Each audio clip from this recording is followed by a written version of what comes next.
My name is Dickson Obwoya from Uganda. I want to begin by saying thank you to my wife, who happens not to be here, in case I don't have the 10 minutes that I had planned to speak. My wife and my family supported me to come this far in this journey. I also owe this to my mom, who passed away 2 days before the first OV1 that I needed to have taken.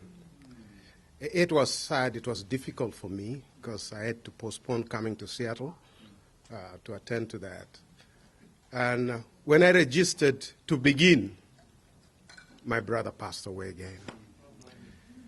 So I began to wonder whether it was really, you know what.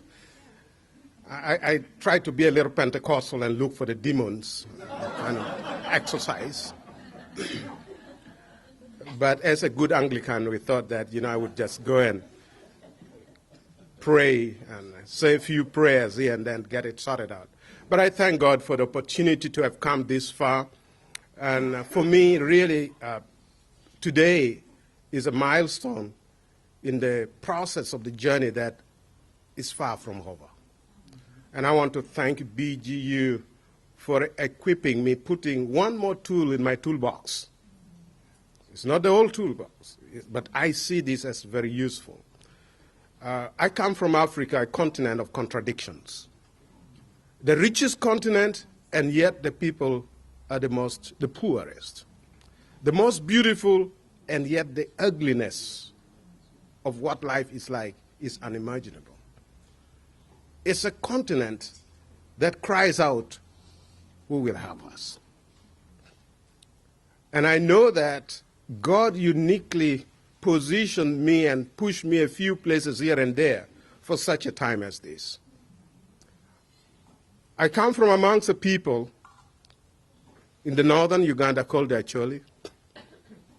From 1986 through to 2006, over 1.5 million people were put in what the government called internally displaced people, which is really a baptized name for concentration camp. For 20 people, there were no functioning infrastructures. Schools were destroyed. Hospital did not exist. Nothing that you know of for a human being existed. The people were not even allowed to go into their own villages, which was to do anything, because they needed to live inside the camps. For 20 years, the people lived there, and all they did was open their hands and wait for manna from whosoever would give.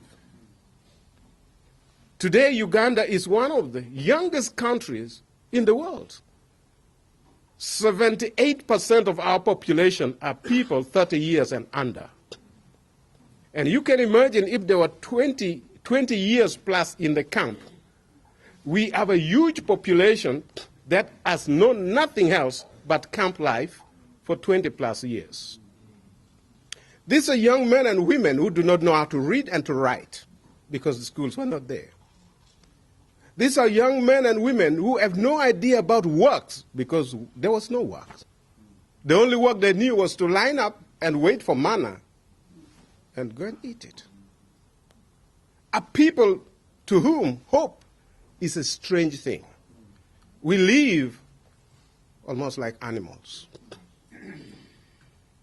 My dissertation is really, God, can you use me to bring a change amongst these people? God bless you.